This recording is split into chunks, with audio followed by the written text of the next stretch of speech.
Hello everyone, welcome to my channel. ಎಲ್ಲರೂ ಹೇಗಿದ್ದೀರಾ? I hopes ಎಲ್ಲರೂ ಚೆನ್ನಾಗಿದ್ದೀರಾ ಅಂತ ಅಂದ್ಕೊಂಡಿದ್ದೀನಿ. ಇವತ್ತು ಬಂದು ನಾನು ನಿಮಗೆ ಒಂದು ಹೆಲ್ತಿ ಜ್ಯೂಸ್ ರೆಸಿಪಿನ ತೋರಿಸ್ಕೊಡ್ತಾ ಇದ್ದೀನಿ.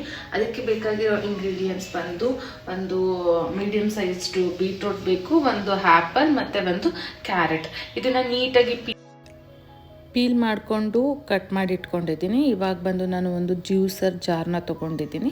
ಅದಕ್ಕೆ ನಾನು ಕಟ್ ಮಾಡಿ ಇಟ್ಕೊಂಡಿದ್ದ ಕ್ಯಾರೆಟ್, ಬೀಟ್ರೂಟ್ ಮತ್ತು ಆ್ಯಪಲ್ನ ಮೂರನ್ನೂ ಹಾಕಿ ಸ್ವಲ್ಪ ನೀರು ಹಾಕಿ ಅದನ್ನು ನಾನು ಮಿಕ್ಸಿ ಮಾಡ್ತಾಯಿದ್ದೀನಿ. ನಿಮ್ಮ ಹತ್ರ ಬ್ಲೆಂಡರ್ ಇದ್ದರೆ ಬ್ಲೆಂಡರಲ್ಲಿ ಕೂಡ ಮಾಡ್ಕೊಬೋದು.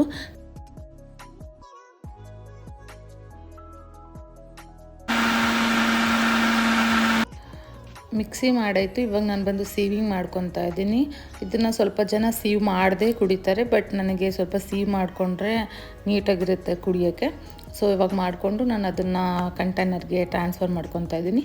ಇವಾಗ ಸ್ವಲ್ಪ ಲೆಮನ್ ಹಾಕ್ಕೊತಾರೆ ಯೂಶ್ವಲಿ, ಬಟ್ ನಾನು ಲೆಮನ್ ಏನು ಯೂಸ್ ಮಾಡಲ್ಲ. ಸೊ ಹೆಲ್ತಿಯಾಗಿರೋ, ತುಂಬ ನ್ಯೂಟ್ರಿಷನ್ ಆಗಿರೋ ಹೆಲ್ತಿ ಡ್ರಿಂಕು ರೆಡಿಯಾಗಿದೆ. ಇದನ್ನು ಎವ್ರಿ ಡೇ ಕುಡಿಯೋದ್ರಿಂದ ನಮಗೆ ಹೆಲ್ತ್ ಬೆನಿಫಿಟ್ ತುಂಬಾ ಇರುತ್ತೆ.